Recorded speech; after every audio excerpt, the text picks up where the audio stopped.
हर रात ठीक 2:13 पर स्कूल की घंटी बजती है।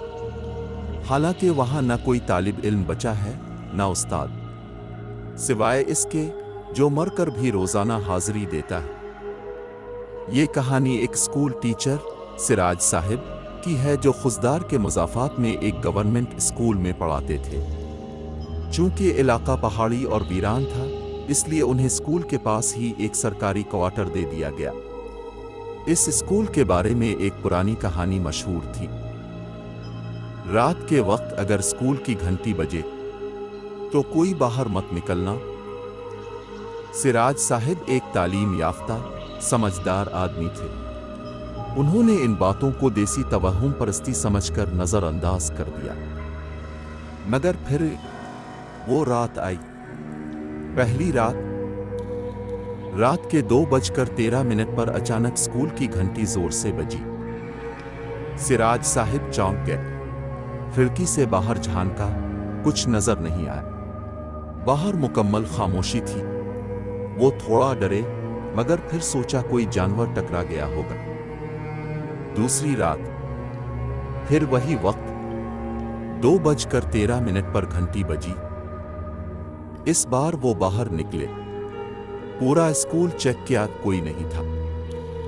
मगर जैसे ही वो वापस कमरे में दाखिल हुए, उनके बिस्तर पर गीली मिट्टी के निशान थे और एक पुरानी आवाज दीवार से आई, तुम्हें खबरदार किया था। तीसरी रात इस रात वो बिल्कुल तैयार थे। एक कैमरा, टार्च और डंडा लेकर बैठे। 2:13 बजे घंटी बजी और स्कूल का दरवाजा खुद ब खुद खुला। सिराज साहिब दबे कदमों स्कूल के अंदर गए और जो मंजर उन्होंने देखा उसने इनकी अक्ल छीन ली।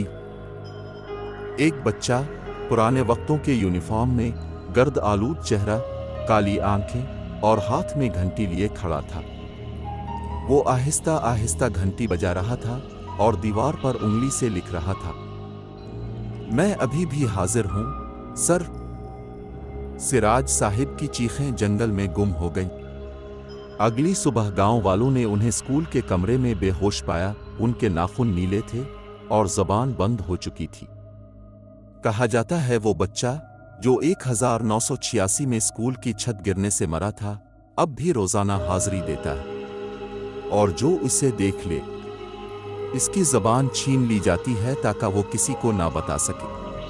आज भी नाल के लोग कहते हैं, अगर रात को घंटी बजे तो आंखें बंद कर लो, दरवाजा बंद रखो, क्योंकि वो जो हाजिरी लेने आता है किसी बहाने वापस आता है।